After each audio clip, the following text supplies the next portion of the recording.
Assalamualaikum. Waalaikumsalam warahmatullahi wabarakatuh. Mari kita berselawat terlebih dahulu, Bapak. Allahumma salli ala sayyidina Muhammad wa Allahumma ala salli ali ala. sayyidina Muhammad. Allahumma sholli alaihi. Dengan Bapak siapa dan dari mana? Dengan Bapak di Bandung, Pak. Baik, silakan untuk bertanya kepada Buya. Assalamualaikum Buya. Waalaikumsalam warahmatullahi wabarakatuh. Semoga Buya dalam keadaan sehat dan insyaallah dalam lindungan Allah Subhanahu wa taala. Amin. Buya, insyaallah saya pengikut mazhab Syafi'i, Buya. Namun dulu saya pernah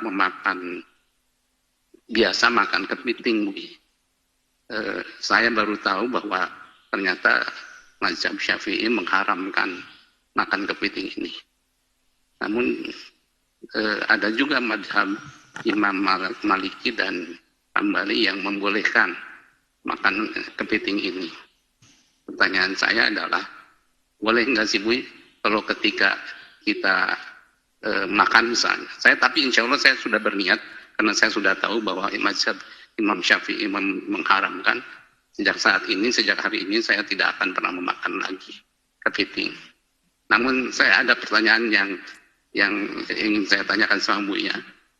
Mungkin nggak sih Bu, kalau kemudian kita masih tetap makan, atau orang-orang yang sudah paham ini masih makan kepiting karena memang ada mazhab yang lain yang membolehkan, yang menghalalkan, sekalipun mazhab Imam Syafi'i mengharamkannya. Terima kasih Bu ya. Assalamualaikum warahmatullahi wabarakatuh. Waalaikumsalam warahmatullahi wabarakatuh. Memang disebutkan dalam kitab madhab Syafi'i seperti Imam Ibn Hajar Al-Haytami dalam Tuhfahnya juga menyebut tentang syaraton. Akan tapi pada hakikatnya ulama ada yang membahas syaraton yang dilihat oleh Ibn Hajar adalah syaraton, satu jenis syaraton atau kepiting. Yaitu kepiting yang hidupnya di darat. Jadi kalau ke air hanya sekedar butuh minum. Nah, maka di saat seperti itulah muncul keputusan kepiting itu adalah haram dalam madhab kita Imam Syafi'i. Sementara ada yang hidup di pantai itu bisa membedakan ternyata. Ada kepiting darat dan kepiting laut. Orang pantai yang tahu ternyata. Memang kepiting ini nggak pernah hanya hidupnya di luar. Tapi ada kepiting ini dia bisa membedakan mereka. Jika demikian tentu maka kita bisalah ambil jalan tengah bahwasanya kepiting yang adanya di laut keluar hanya sekedar untuk jalan sesaat, masuk lagi ke laut, maka itu adalah kepiting yang halal karena semua binatang laut boleh dimakan. Seperti itu. Jadi biar nyantai, tidak perlu. Kemudian juga kalau memang kepiting darat, jadi kepiting darat itu hidupnya di darat, ya. Dikasih makan seperti ayam, dikasih makanan sudah hidup di situ. Airnya pun hanya sekedar untuk minum saja. Dan katanya itu diternak, wallah alam. Itu diternak juga. Jadi nggak perlu air, nggak ada rendaman air, nggak ada ini apa.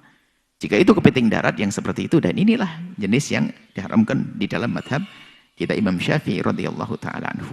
Terlepas dari itu, ikhwan, kepiting kalau menurut madhab Imam Malik, memang Imam Malik adalah menghalalkan itu semuanya.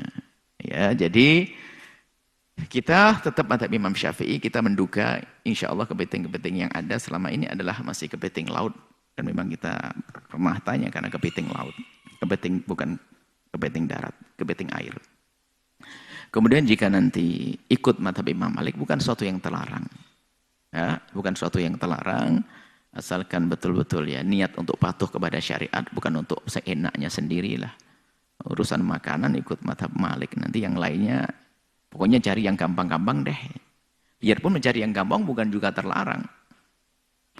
Cuman ada nanti sudahlah. Kita sudah bukan waktunya bahas itu barangkali. Kita lebih perlu bahas yang sudah disepakati.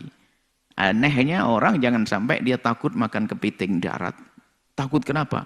Menurut madhab Syafi'i haram. Bukan Anda, kalau Anda yang bertanya insya Allah sudah aman semuanya. Ada orang takut makan kepiting darat. Kenapa? Ini menurut madhab Syafi'i haram. Tapi dia makan riba. Ngerebut waris saudaranya. Lah ini kan keblinger orangnya. Jadi ya, kalau masih ada khilaf nyantai. Tapi yang sudah disepakati jangan sampai kita lakukan. Ya, makan sesuatu yang diharamkan. Makan riba. Ambil hak waris saudara. Itu berbohong dalam jual beli. Itu haram yang disepakati.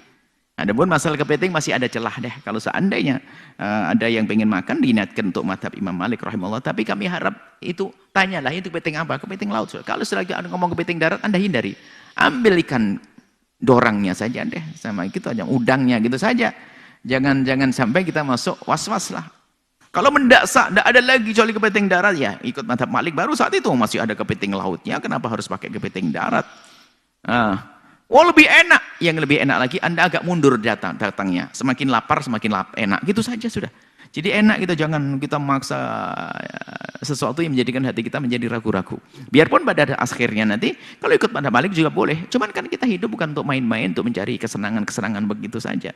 Patuh kepada ulama juga ada makna ibadah itu. Jadi selesai ya, insya Allah jelas. Kalau Anda bisa bertanya, kalau kepiting laut atau kepiting darat, kepiting air, ya sudah kepiting air Anda makan. Tidak usah banyak tanya, gini-gini tanya. Oh jangan banyak tanya, repot. Kalau 5 tahun kepiting darat, ya sudah. Dia ngomong kepiting darat, ya sudah. Anda tidak usah makan. Saya yang lain saja deh. Tanpa harus ingkar pada orang yang makan, biar yang makan. Ini ada pendapat mazhab Imam Malik. Orang awam bisa diikut ke mazhab siapa saja. Yang penting adalah yang dia sepakati saja deh. Riba jangan ambil-ambil. Nah, ini ada orang sangat ihtiyat. Hati-hati, saya tidak mau makanan ini. Saya nggak mau beli warung di sini. Ribanya jalan. Ribanya jalan, masa. Yang dipakai pun juga bank-bank riba nih kan. Bagaimana ini, Masya Allah. Ngurusi kepiting sama kodok. Yang haram, yang pasti itu yang harus kita hindari, selesai. Kalau kita mau bertemu, kita menghindari yang pasti, yang masih ada khilaf, mudah untuk diselesaikan insya Allah. Wallahu a'lam bishawab.